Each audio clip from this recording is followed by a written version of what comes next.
Bonsoir, bienvenue dans Au Quotidien et Au Quotidien la suite à la présentation de votre journal du jeudi 6 février 2025, Laure Girard. Bonsoir Laure. Bonsoir Alexandre Ferrer, bonsoir à tous. Dans notre journal Au Quotidien et Au Quotidien la suite, ce soir, on garde le même invité. Oui, parce que c'est pas tous les jours que l'on a un colonel de l'armée de terre avec nous. Nous recevons Pierre de la Suze Saint-Geniès, chef de corps du 2e RIMA. Mais tout de suite, on passe à l'actu du jour.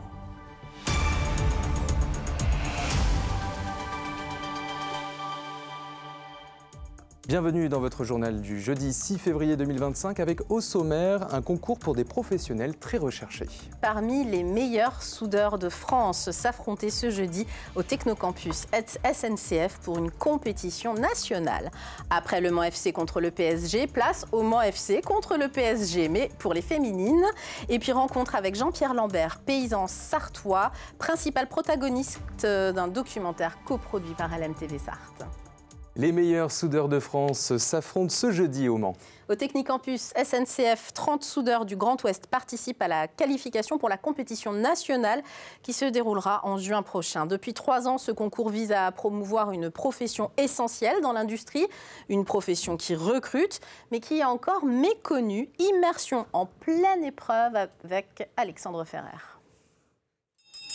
Le départ a sonné et dans la journée, une vingtaine d'épreuves vont se succéder pour évaluer ces soudeurs venus de plusieurs régions du Grand Ouest. L'enjeu, se qualifier à la compétition nationale. Aujourd'hui, nous nous trouvons chez la SNCF pour la 8e sélection régionale. Il y a 11 sélections en tout. La dernière se terminera au nord, à Béthune. La première étape était une partie théorique avec un questionnaire, avec une note minimale. Et à la suite, ils ont été convoqués sur leur région, par rapport à leur région, à passer une épreuve pratique. Plusieurs domaines d'activité sont évalués, l'aéronautique, le BTP ou encore le nucléaire. Bastien, soudeur du côté de Rennes, relève cette compétition pour la première fois. Un défi personnel et puis partager un peu avec tous ceux qui sont là, avoir d'autres expériences en soudure, parce que mine de rien, la soudure, ça reste très large. Pendant 30 minutes, les candidats sont évalués selon leur domaine d'activité. À la fin de l'épreuve, chacun doit choisir une pièce d'un même modèle parmi les 2 réalisées. Pour moi, je pense que ça va être celle-là, même si j'ai un petit défaut de régularité ici. Et de toute évidence, ce travail rendu ne laisse pas indifférent. On peut rien dire, mais ça fait plaisir. Ça m'a stressé le début. Oui, c'est une belle pièce. Voilà. Alors même si je dois être impartial, il faut quand même constater quand c'est bien fait, de féliciter les gens. Alors après, est-ce que ça lui donnera son ticket d'entrée pour aller à Vierzon? Maybe, mais c'est une belle pièce, voilà. Donc, et comme moi je ne fais pas partie des jurys, mon avis ne compte pas. Quand je vois ça, je me dis on a une très bonne technique en France sur le soudage. Réponse en mars prochain pour Bastien et les 29 autres candidats. Les meilleurs talents seront qualifiés pour l'épreuve nationale du 20 au 22 juin à Vierzon. L'occasion de redorer l'image de cette profession. En 2024, soudeur figure dans le top 10 des métiers en tension en France. Un débrayage régional et une mobilisation devant l'entreprise mutualiste Vive 3 Pays de la Loire ce jeudi après-midi au Mans. Une quarantaine de salariés ont débrayé. Ils craignent la dégradation de leurs conditions de travail. Une mobilisation qui fait suite à la fusion de 3 entités régionales en une seule. Les négociations pour le renouvellement des accords d'entreprise ont déjà commencé, mais les salariés trouvent que la situation n'avance pas, comme l'explique ce représentant du personnel CGT au micro d'Elisa Cribier. À ce jour, nous n'avons que 8 slides de présentation du dialogue, avec un temps de travail qui n'est pas forcément convenable pour nous. On a 3 conventions collectives qui ont des temps et des accords différents. On aurait souhaité, nous, des accords de branche pour ces 3 activités et non un accord global pour tout le monde. Et puis au chapitre faits divers, le calme est revenu à Fontenay-sur-Vègre. Suite à l'intervention des forces de l'ordre et du GIGN dans la journée de mercredi 5 février, afin d'appréhender un homme qui menaçait de faire exploser sa maison. Dès 13 h, il n'était plus possible d'entrer ou de sortir du village. Les voisins ont été confinés pour certains dans le restaurant de la commune, le temps que l'individu soit interpellé. La procureure de la République précise à nos confrères du Maine Libre que l'homme interpellé présente un profil psychologique fragile. On revient sur le match de mardi soir entre Le Mans FC et le Paris Saint-Germain, puisque c'est vraiment l'actu de ce début février là. Oui, mais cette fois, on ne parle pas de sport, mais d'argent. Le président du Mans FC, Thierry Gomez, s'est exprimé depuis mardi à plusieurs reprises sur sa déception face au refus du PSG de céder sa part de recettes au club sartois. Si la règle fédérale veut que les clubs qui s'affrontent partagent la recette issue de la billetterie à 50-50, il est d'usage que le club professionnel laisse sa part au club amateur. Mardi, les dirigeants du Paris Saint-Germain en ont décidé autrement, arguant que le Mans FC est aussi un club professionnel. C'est vrai, mais le président des 100 et or parle d'une perte de 250 000 € qui aurait fait du bien aux finances du club. Et la suite, ce sont les féminines du Mans FC qui veulent écrire leur histoire aussi. À l'instar des garçons, mardi, elles aussi affrontent le Paris Saint-Germain, l'une des meilleures équipes de France et tenante du titre. Les Mancelles prêtes à lâcher toutes leurs forces dans cette bataille, même si c'est aussi un adversaire de très haut niveau qui se présente à elles au stade Marie-Marvin. Colin Ancel. Le Mans PSG, acte 2, et cette fois chez les féminines, mais pas question de faire le parallèle avec les garçons. C'était une performance qui leur appartient, mais nous, on a notre parcours à écrire. Donc voilà, on se calque pas forcément sur ce qu'ils ont fait. C'est leur parcours, malheureusement, il s'est arrêté. Mais nous, on sait que ça sera à nous de mettre les ingrédients pour pouvoir espérer gagner ce match, parce que c'est l'objectif. Et voilà, on verra ce qui se passera le temps venu. Face au Mancelles, le club de la capitale qui rivalise avec Lyon au plus haut niveau français et européen, dans une compétition que le PSG affectionne avec 2 titres en 3 ans, un adversaire de taille donc. Pour que l'exploit se crée, il faut qu'on arrive à les faire douter et surtout limiter toutes les petites erreurs qui pourront nous mettre en difficulté. C'est des matchs où, en termes de motivation, c'est décuplé parce que tu sais que tu vas affronter une équipe qui sera redoutable. Mais quoi qu'il arrive, c'est un révélateur du véritable niveau des Mancelles, 2e de seconde ligue et comptablement prétendante à une accession au plus haut niveau. Quand j'ai fait un petit feedback avec les filles, il y a 4-5 ans, on jouait une 2e division en Coupe de France qui était Saint-Malo, on était en R1 à l'époque. Et je leur avais dit, ce match-là va nous servir si un jour on accède à la 2e division. Et là, Paris peut, pour la suite du championnat, nous servir aussi, si on a le bonheur en fin de championnat d'accéder à la 1re division, de commencer à prendre la température et les intensités aussi. Pour gagner, les Mancelles auront besoin des supporters au stade Marie-Marvin ce vendredi soir. Le club espère regrouper 5000 spectateurs. Les places sont encore en vente à partir de 6 €.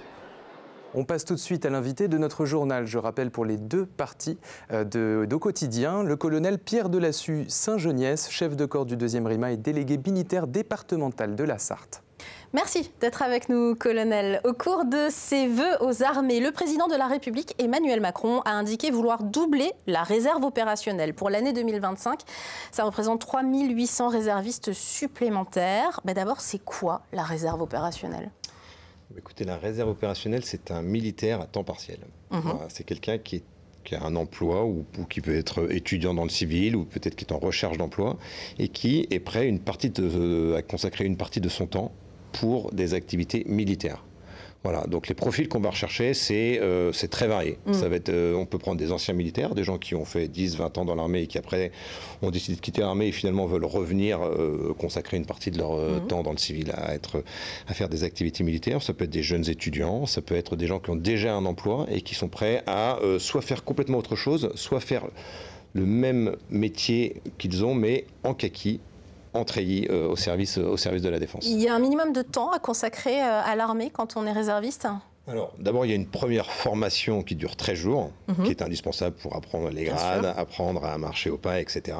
Et ensuite, après, c'est un des grands avantages de la réserve, c'est cette flexibilité. C'est-à-dire qu'on peut monter jusqu'à 200 jours par an, si jamais votre emploi dans le civil vous le permet, et à l'inverse, d'autres années, si vous êtes très occupé, si vous avez très peu de temps à consacrer à la réserve, vous pourriez ne donner aucun jour à la réserve. Voilà, donc c'est un des gros avantages, c'est cette flexibilité dans votre emploi entre vos activités dans le civil et dans la réserve.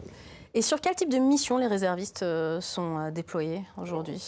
Alors ça aussi, c'est très varié. Oui. Il y a des missions de sécurité nationale, comme par exemple Sentinelle. L'année dernière, vous voyez, les réservistes du 2e RIMA ont été déployés pour sécuriser les JOP.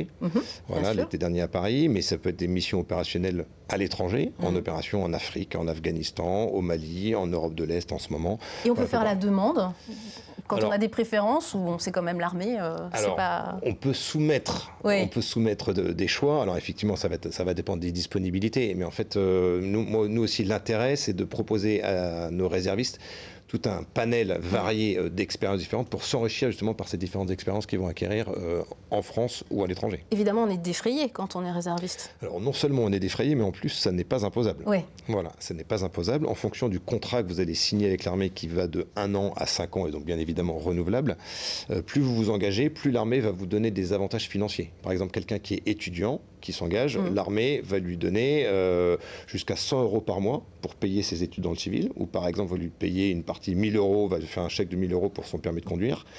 Quelqu'un qui s'engage sur un contrat dans la durée, eh ben, il aura une prime annuelle de 250 €.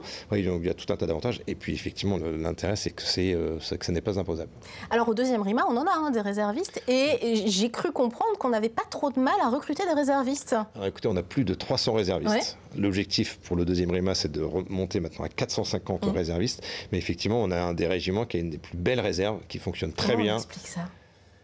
Écoutez, on explique ça par plusieurs choses. Je pense que le deuxième RIMA, d'abord, le régiment de la Sarthe est un très beau régiment, est un régiment qui est, je pense, très attractif. On n'a aucun mal à recruter dans l'actif comme dans la réserve.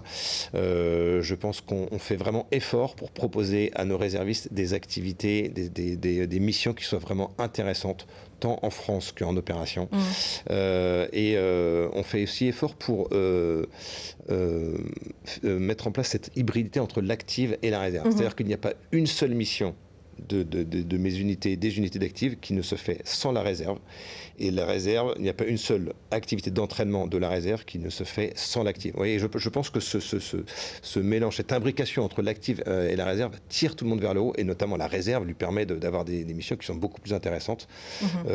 Oui, encore en ce moment, j'ai des unités qui sont déployées, et donc c'est des unités essentiellement d'actifs, mais il y a également des réservistes qui sont intégrés. Moi, il y a 3 ans, j'ai eu l'occasion d'être déployé en opération au Liban.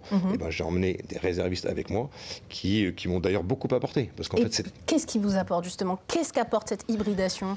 Eh bien, ce qui nous apporte, c'est un regard neuf sur nos manières de faire, sur nos habitudes. Voilà. Et cette vertu de l'œil neuf, elle est très intéressante. C'est très intéressant d'avoir quelqu'un qui a une formation dans le civil, qui a une expertise dans le civil, qui vient dans nos rangs, et qui de l'intérieur va être capable d'un peu de challenger ce qu'on va faire, qui va être capable de nous dire mais quand vous faites ça, je comprends pas bien pourquoi est-ce que vous faites pas ça différemment. Et vous voyez, on sait bien qu'avec l'habitude, la routine, eh bien on a un peu tendance à répéter les mêmes choses, et c'est très intéressant d'avoir quelqu'un qui, avec une formation extérieure, une expérience extérieure, va nous apporter d'autres manières de faire. Et il y a plein de choses à apprendre dans le civil, dans le domaine de l'innovation notamment. On en parlera tout à l'heure. Voilà. Il y a beaucoup de choses à apprendre, et donc nos réservistes notamment nous apportent énormément sur ce regard extérieur sur nos manières de faire. Nos marsouins sont-ils tous rentrés d'opération au moment où on se parle là? Alors, j'en ai qui viennent de repartir. D'accord. Voilà, qui viennent de repartir à Paris en opération. Donc, c'est l'opération Sentinelle de sécurisation des grandes activités en France au profit de tous les citoyens français. Voilà, l'année dernière, j'en avais qui étaient déployés en Estonie, en Nouvelle-Calédonie. Cette année, il y en a qui vont repartir à Djibouti en fin d'année. Voilà, j'ai encore des missions à La Réunion, à Mayotte, en Nouvelle-Calédonie. Voilà, et puis il y a des exercices aussi chaque année. Et alors, il y a régulièrement des exercices. D'ailleurs, le prochain est un exercice qui aura lieu en mars, en Méditerranée, ce qu'on appelle un exercice amphibie, donc sur les bateaux de la marine. Mais oui, parce que le deuxième RIMA, c'est un régiment d'infanterie de marine. Voilà, tout à fait. C'est un régiment d'infanterie de marine, et une des spécialités de notre régiment, mais en fait de la brigade des troupes de marine, c'est le combat amphibie. Voilà, donc c'est le combat, c'est s'emparer de terrain, voilà, c'est se mettre en place par la mer, voilà, avec cette difficulté de la rupture du milieu entre le milieu maritime et le milieu terrien, voilà, par les plages et par les côtes, etc. On continue de parler du deuxième RIMA, et je sais que ça passionne nos téléspectateurs sartois dans la deuxième partie. Le combat d'un paysan sartois mis à l'honneur dans un documentaire. Oui, une avant-première du documentaire Jean-Pierre Lambert, paysan numéro d'écrou 14 448, a eu lieu ce mardi soir au cinéma Les Cinéastes au Mans, sous forme de témoignage. Il raconte le parcours d'un agriculteur de Courdemanche qui a tout perdu dans sa bataille contre l'agro-business et la MSA. Anthony Piton. C'est l'histoire d'une vie brisée, celle de Jean-Pierre Lambert, un paysan de Courdemanche criblé de dettes auprès de la mutualité sociale agricole. La première partie de ma carrière professionnelle, j'ai respecté les règles, mais à la lettre. Et puis au bout d'un moment, on s'est rendu compte que en fait, ça ne m'a pas profité, quoi. Et à un moment donné, j'ai fait de la désobéissance civique. Jean-Pierre Lambert, qui ne touchait plus les aides de la PAC, n'a pas ouvert les courriers de la MSA pendant des années. Un jour, les gendarmes viennent saisir ses animaux. Il décide de mettre le feu à sa propre grange. C'était quelque chose de réfléchi. En fait, quand c'est arrivé, il y avait une forme de sérénité par rapport à l'acte que j'allais faire. Après l'incendie, Jean-Pierre Lambert a été envoyé en prison. À son retour, tous ses biens sont saisis. Son engagement face au système et son sentiment d'injustice sont racontés dans le documentaire Jean-Pierre Lambert paysan, numéro d'écrou 14 448, réalisé par Olivier Boer. Le film, finalement, nous montre un peu l'absurdité du système. On a bien conscience aujourd'hui qu'effectivement, malheureusement, semble-t-il, le monde agricole, les exploitations agricoles ne vivent plus que des aides de la PAC et certainement pas de leur récolte, de leurs produits, ou en tout cas la très grande majorité. Donc effectivement, on a l'impression d'être un peu mangé par le système, hein, et c'est là, encore une fois, où nous, en tant que consommateurs, on se doit de s'interroger. Un homme, une histoire, un message. Jean-Pierre Lambert paysan, numéro d'écrou 14 448, sera diffusé sur France 3 le jeudi 20 février, en deuxième partie de soirée. Et puis nous vous en parlions avant Noël, la finale du tremplin Éclosion a lieu ce vendredi 7 février. L'entrée est gratuite au théâtre Paul Scarron à partir de 20h pour aller écouter et voir les jeunes artistes qui participent à ce concours de musique urbaine, un concours organisé par des étudiants de l'Université du Mans pour la 2e année. Le vainqueur sera accompagné dans son projet musical et pourra entre autres bénéficier de temps de résidence dans un studio professionnel du Mans, le Silo. Bonne chance à tous les participants. Et allez les soutenir, c'est gratuit. Voilà, c'est la fin de ce journal. Dans la suite, Laure Girard continue cet entretien avec le colonel Pierre Delassue Saint-Geniès après une courte page de pub et de météo. À tout de suite.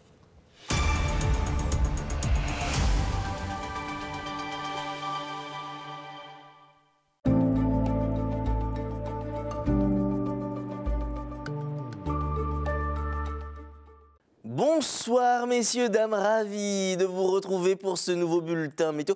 Merci de nous avoir choisis et merci de faire confiance à LMTV Sarthe pour passer votre soirée ensemble. Alors pour ces prochaines heures justement, un ciel globalement bien dégagé avec, vous le voyez, très peu de nuages en perspective. Côté température, celle-ci évolue entre 3 et 6 degrés avec 3 degrés à Vendôme pour Laval ou encore du côté de Sillé-le-Guillaume, comptez 4 degrés du côté de La Flèche au Mans ou encore pour Angers, idem à Tours ou encore du côté de Blois. Pour la journée de vendredi, au lever du jour, attention avec les traces d'une nouvelle perturbation, celle-ci va amener de nombreux nuages, globalement laissant peu de place aux éclaircies. Attention également à ce gelé matinal avec des températures qui vont de nouveau repasser sous les 0 degrés, comptez moins 1 degré pour Laval, à Montval-sur-Loire ou encore du côté de la Chapelle-aux-Choux, 0 degré à Mamers, à La Flèche ou encore du côté de Blois et 1 degré à Alençon ou encore au Mans. Pour la suite de votre journée, malheureusement, toujours ce temps qui restera encore assez mitigé avec toujours de nombreux nuages, de la pluie. Alors attention, très localement, on n'est pas à l'abri de voir quelques flocons de neige. Ça restera quand même très localisé. Les températures, quant à elles, devraient évoluer entre 5 et 7 degrés, avec 5 degrés au Mans ou encore pour La Flèche et 6 degrés pour Laval. Même chose du côté de Montval-sur-Loire ou encore du côté de Blois. Pour la journée de samedi, retour à un ciel un petit peu plus lumineux avec davantage d'éclaircies. Malgré cette sensation de beau temps, c'est vrai que les températures ont un petit peu de mal à décoller. Ça devrait également se confirmer pour la journée de dimanche avec toujours des éclaircies et des maximales entre 4 et 7 degrés. En ce 7 février, on continue, les amis, de gagner quelques minutes de soleil.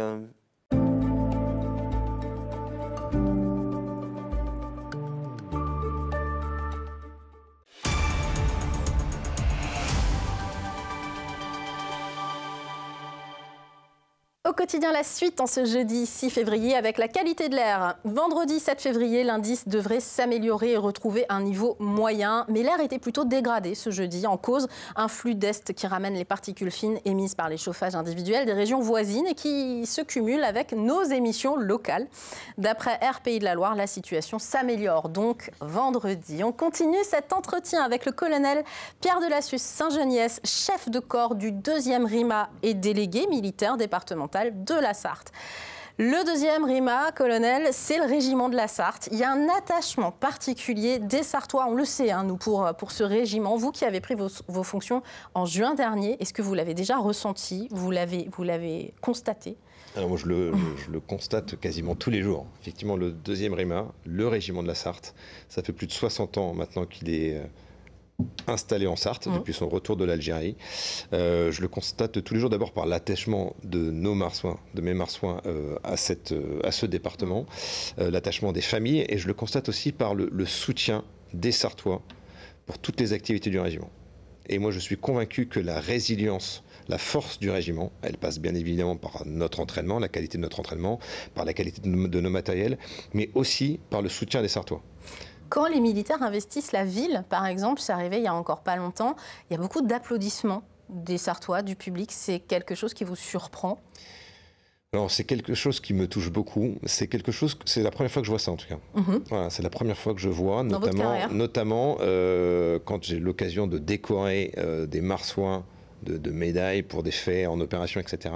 Systématiquement, je vois les Sartois qui applaudissent après chaque lecture de citation. Et c'est la première fois que je vois ça. Ouais, donc je suis très touché par ça. Bon, les Marsouins aussi, bien évidemment. Et ça montre bien, je pense, l'attachement du département au régiment de la Sarthe. Néanmoins, sur Camp-Dauvour, on travaille, hein, c'est pas que du plaisir, évidemment. L'armée évolue, elle se réinvente. Les méthodes changent très clairement, notamment les technologies vous aident de plus en plus dans les déploiements et dans l'exercice de la guerre. Oui, tout à fait. Alors, les méthodes changent, en fait, les méthodes, d'une manière générale, évoluent en permanence parce qu'il faut toujours se réinventer par rapport aux nouvelles conflictualités qu'on peut voir, notamment en ce moment, c'est bien évidemment l'Ukraine. Hein, c'est l'Ukraine qui focalise toute notre attention, notamment par exemple dans le domaine des drones. Aujourd'hui, quand vous regardez sur le conflit ukrainien, un drone, il évolue tous les 4 mois et toutes les 4 mois, il y a une défense, une protection qui est inventée pour pouvoir se protéger, se prémunir contre le nouveau type de drone. Ouais, ça sert à quoi les drones, juste pour les néophytes totalement? Alors écoutez, un drone, ça sert à beaucoup de choses. Oui. Un drone, ça peut servir à observer, avec juste une caméra, de jour et de nuit. Un drone, ça peut servir à transporter une munition, pour larguer une munition à un endroit donné. Un drone, ça peut servir à transporter du matériel. Vous avez des gros drones, des drones logistiques pour transporter du matériel. Ça sert à beaucoup de choses. Ça évolue très très vite et c'est extrêmement utile pour nous. Vous avez parlé tout à l'heure d'interaction, de connexion, d'hybridation.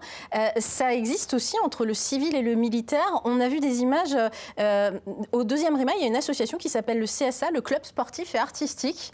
Je schématise très simplement. On va dire ce sont des civils qui adorent bricoler. On peut dire un peu des geeks parfois, qui apprennent aux militaires à fabriquer des drones par exemple. Ça sert à quoi concrètement? Voilà. Alors ce ne sont pas que des civils, ce sont des militaires et des civils.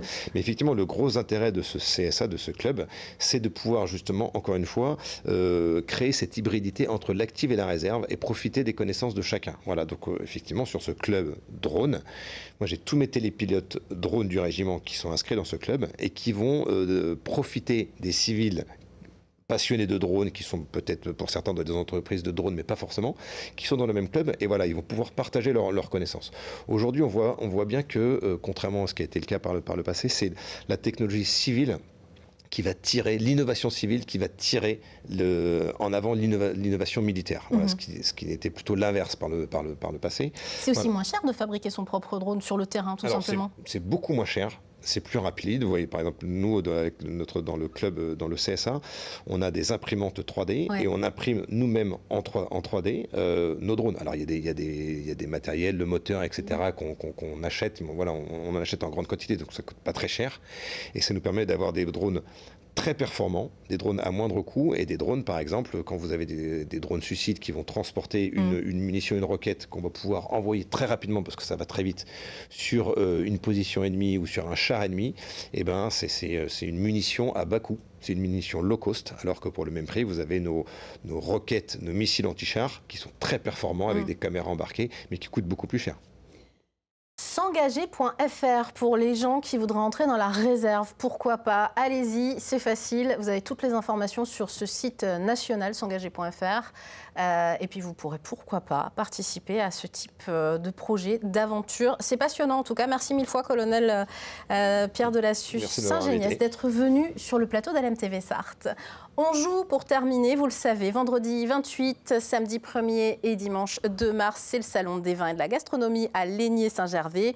65 vignerons, 35 producteurs, des cadeaux à gagner et vos places, 2 entrées, si vous envoyez un mail à jeu@lmtv.fr. Envoyez un petit mot sympa à Laurence à l'accueil, elle sera contente. Tout de suite, c'est culturel, c'est jeudi soir avec l'amie Chloé Bergera. Nous, on se retrouve demain soir, 18h30 en direct. D'ici là, passez de très bons moments sur LMTV.